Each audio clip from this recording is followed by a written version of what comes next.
ప్రజాపాలనలో పురుగులన్నమే విద్యార్థులకు గతి అవుతుంది. అది ప్రభుత్వ గురుకులాల్లో కావచ్చు, మధ్యాహ్న భోజనం అందించేటువంటి ప్రభుత్వ పాఠశాలల్లో కావచ్చు. ఆ కలుషిత ఆహారం, ఆ నాణ్యత లేని ఆహారం తినడం కారణంగా విద్యార్థులు అస్వస్థతకు గురవుతున్నారు. సో ఆసుపత్రుల పాలవుతున్నారు. చావు బతుకుల మధ్య పోరాడాల్సిన పరిస్థితి. సో కాంగ్రెస్ సర్కార్ తీరుపైన BRS working president KTR fire అయ్యారు. ఓవైపు పట్టడు అన్నం కోసం విద్యార్థులు పోరాటం చేస్తుంటే రేవంత్ రెడ్డి మాత్రం మూసి ముడుపుల కోసం ఆరాట పడుతున్నాడని ఆగ్రహం వ్యక్తం చేశారు. కంచంలో పురుగులు, కాటేసే పాములు, కారణం లేని మరణాలతో విద్యార్థులు పోరాడుతుంటే ఆదానితో దోస్తీ, అల్లుడి ఆస్తుల కోసం రేవంత్ ఆరాట పడుతున్నాడని నిప్పులు చెరిగారు. కనీస వసతులు లేక, సరిపడా మరుగుదొడ్లు లేక అనారోగ్యాలతో విద్యార్థులు పోరాడుతుంటే లగచర్లపై లాఠీ విరిచి, రైతుల నడ్డి విరిచి ఫార్మా పేరుతో భూదందా కోసం రేవంత్ పరుగులు తీస్తున్నారని మండిపడ్డారు.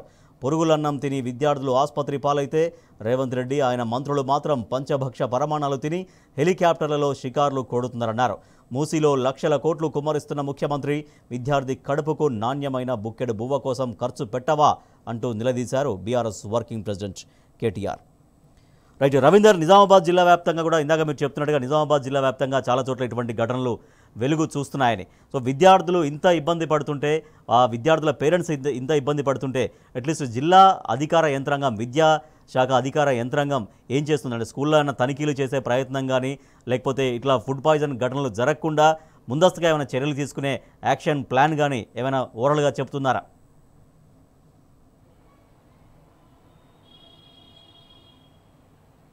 రాజేష్, ప్రధానంగా ఈ మాగనూరు ఘటన, పాలమాకుల ఘటన, అటు వాంకిడి ఆదిలాబాద్ జిల్లాకు సంబంధించిన ఘటనలు కేవలం వేల మీద లెక్క పెట్టేటువంటి అంశం. ప్రతినిత్యం జిల్లా వ్యాప్తంగా ఇలాంటి సంఘటనలు భావ్య ప్రపంచానికి తెలియకుండా, అధికారులకు మాత్రమే తెలిసి బయట ప్రపంచానికి చేరకుండా జాగ్రత్త పడుతుంది ఈ ప్రభుత్వం. ప్రతి చోట అనునిత్యం ఇలాంటి సంఘటన, ప్రతి దగ్గర ఏదో ఒక దగ్గర ఖచ్చితంగా ఫుడ్ పాయిజన్ అవుతుంది. విద్యార్థులు ఇబ్బంది పడుతున్నారు, ఆ ఆహారం తిని బలవుతున్నారు, ఆసుపత్రుల పాలై ట్రీట్మెంట్ చేసుకుంటున్నారు. యథా రాజా తదా ప్రజ. గత కొద్ది రోజుల నుంచి ఈ విషయం ఉమ్మడి నిజామాబాద్ జిల్లా వ్యాప్తంగా అదే పరిస్థితి ఉంటుంది. కానీ క్షేత్రస్థాయిలో, ఫీల్డ్ లెవెల్లో ఆఫీసర్స్ కానీ, జిల్లా స్థాయి అధికారులు కానీ, కలెక్టర్ కానీ, డిఓ కానీ, ఇటు ఉన్నటువంటి ఫుడ్ సేఫ్టీ అధికారులు కాదు, కనీసం అటు కన్నెత్తి వైపు చూడని పరిస్థితులు అనేకం ఉంటాయి. ఇటు అక్కడ ఈ విద్యార్థులు చదువుతున్నటువంటి మౌలిక వసతులపైన దృష్టి సారించని సందర్భం కూడా అనేకం ప్రతినిత్యం వినబడుతుంటాయి. కానీ ఏం జరుగుతుందనే అంశం ప్రభుత్వ పై అధికారులకు తెలియదని కూడా కాదు. ఇందాక మాగనూరులో వాళ్ళు వంట సిబ్బంది మాట్లాడుతున్నారు. ఆల్రెడీ దీంట్లో పురుగులు ఉన్నాయి సార్ బియ్యంలో, ఈ పనికిరావన్నా కూడా వాటినే ఇంకా 4 సార్లు ఎక్కువ సార్లు కడిగి వాటినే వడ్డించండి అంటూ పై అధికారులు చెప్తున్నారని స్వయంగా వంట చేసే సిబ్బంది వాళ్ళు మాట్లాడుతున్నటువంటి మాటలు అవన్నీ.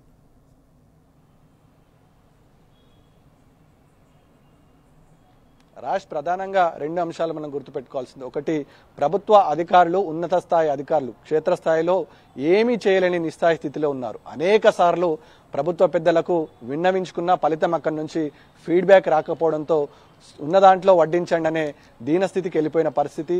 ఆ రకంగా చెప్పిన సందర్భాలు ఆదిలాబాద్ జిల్లా, అదేవిధంగా మహబూబ్నగర్ జిల్లాల సంఘటనలే ప్రతినిత్యం ఇక్కడ ఉమ్మడి నిజామాబాద్ జిల్లా వ్యాప్తంగా ఏదో ఒక చోట మనం ప్రస్తుతం చూస్తుంటున్నాం.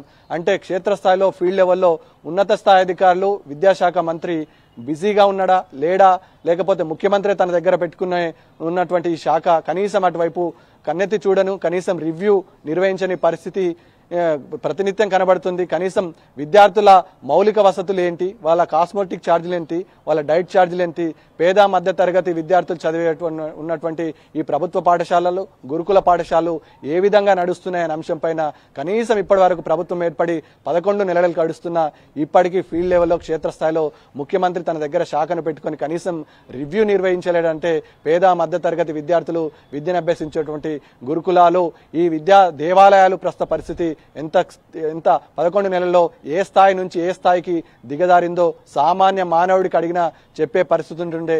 కేసీఆర్ ఉన్నప్పుడు ఇలాంటి పరిస్థితి ఉండకుండే. అద్భుతమైన ఆహారం వడ్డించేవారు. దాదాపుగా ఒక నెలలో 13 రకాల మెను సర్కిట్ అయ్యేది. 12 రకాల ఆహారాలతో విద్యార్థులకు ప్రతినిత్యం కొత్తదనం కనబడే విధంగా విద్యార్థులకు భవిష్యత్తును దృష్టిలో పెట్టుకొని వీళ్ళు ఈ రాష్ట్రానికి వెన్నెముకలు కాబట్టి వీళ్ళను భావి భారత పౌరులుగా తీర్చిదిద్దాల్సిన అవసరం ఉందని ముఖ్యమంత్రి హోదాలో కేసీఆర్ ఆనాడు ఆర్ఎస్ ప్రవీణ్ కుమార్ హోదాలో సెక్రటరీగా అప్పచెప్పి అద్భుతమైన ఫలితాలను తీసుకొచ్చారు. ఇదే ఉమ్మడి నిజామాబాద్ జిల్లాకు సంబంధించినటువంటి మలవత్ పూర్ణ దేశ విదేశాలు వెళ్లి అద్భుతమైన విద్యను అభ్యసించిన చరిత్ర ఉమ్మడి నిజామాబాద్ జిల్లాకు ఉంటుంది. అనేక మంది విద్యార్థులు ఇక్కడ సాంఘిక సంక్షేమ గురుకుల పాఠశాలతో పాటు కేజీవీబీలో చదువుకున్న విద్యార్థులు అనేక అవార్డులు తీసుకొచ్చి జిల్లా ఖ్యాతిని నలుదిక్కల చాటిన చరిత్ర తెలంగాణ రాష్ట్రంలో ఐకాన్గా ఉన్నటువంటి ఈ నిజామాబాద్ జిల్లాలో ఆ పరిస్థితి పూర్తిగా ఇప్పుడు చిరదాటిపోయిందని చెప్పొచ్చు. అగమ్య గోచరంగా గురుకులాలు విద్యాలయాలు పూర్తి స్థాయిలో అగాధంలోకి నెట్టవేసిన పరిస్థితి స్పష్టంగా కనబడుతుంది. ఒకటి మాత్రం చెప్తున్నారు, కేసీఆర్ ఉన్నంత కాలం ఈ పరిస్థితి లేకుండే, గతంలో అద్భుతంగా ఉండే అని ఫీడ్బ్యాక్ వచ్చిన పరిస్థితి స్పష్టంగా కనబడుతుంది. రాజేష్.